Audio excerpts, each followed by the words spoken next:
ஆண்டவர் ஒரு காரியத்த சொன்னாருன்னா, நிச்சயமா அந்த வார்த்தைய காப்பாற்ற, அவர் எந்த வழியில வேணுனாலும் அற்புதத்த நிகழ்த்த முடியும். இத நம்ம பிளைண்டா விசுவாசிக்கணும். இததான் ஆண்டவர் எதிர்பார்க்கிறாரு. சமாரியால கொடிய பஞ்சம். அதாவது பிள்ளைகள சமைத்து சாப்பிடும் அளவுக்கு பஞ்சம். அதே மறுநாளைக்கு ஆண்டவர் சொல்றாரு, இந்த சமாரியாவின் ஒளிமுக வாசல்ல நாளைக்கு இந்நேரத்துல 1 மரக்கால் கோதுமை மாவு 1 சேக்கலுக்கும், 2 மரக்கால் வாற்கோதுமை 1 சேக்கலுக்கும் விற்கப்படும் அப்படின்னு ஆண்டவர் சொல்றாருன்னு தீர்க்கதரிசி சொல்றாரு. எலிசா சொன்ன வார்த்தைய யாராலயும் நம்ப முடியல. அதுலயும் ஒரு ஆளு ராஜாவுக்கு கைலாகு கொடுக்கிற பிரதானி ஒருத்தன் தேவனுடைய மனுஷனுக்கு பிரதியுத்தரமா சொல்றான், "இதோ கர்த்தர் வானத்திலே மதகுகளை உண்டாக்கினாலும் இப்படி நடக்குமா?" அப்படின்னு கேட்கிறாரு. இவருக்கு கர்த்தர் மேல விசுவாசம் இல்ல. இவருக்கு இருக்கிற அவிசுவாசத்த இவருக்குள்ளேயே வச்சிருந்தாலும் பரவால்ல.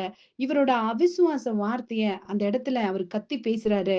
மத்த ஜனங்களுக்கும் பயம் உண்டாகும்படியாக செய்றாரு. ஆமாங்க. இஸ்ரவேல் ஜனங்கள் கூட தேசத்த வேவு பாக்க 12 பேர அனுப்பும்போது 10 பேரு மோசமான நியூஸ சொன்னதுனால, அங்க இருக்கிற ஜனங்கள் எல்லாருமே முழுதும் அழுதுட்டு இருந்தாங்களாமா. இன்னைக்கு நம்மள சுற்றிலும் நெறைய அவிசுவாச ஆட்கள் இருக்கிறாங்க. இவரு இப்படி அவிசுவாச வார்த்தைய பேசினதுனால, மறுநாளைக்கு தீர்க்கதரிசி சொன்ன அற்புதத்த இவரு கண்ணால பார்க்கிறாரு. ஆனா, அத அனுபவிக்க இவரால முடியல. இவரு செத்து போயிர்றாரு. ஆமாங்க. நம்ம வாழ்க்கையில கூட ஆண்டவர் ஒரு வாக்குத்தத்தத்த குடுப்பாருன்னா, அத எப்படி வேணாலும் அவரு செய்து முடிப்பாரு.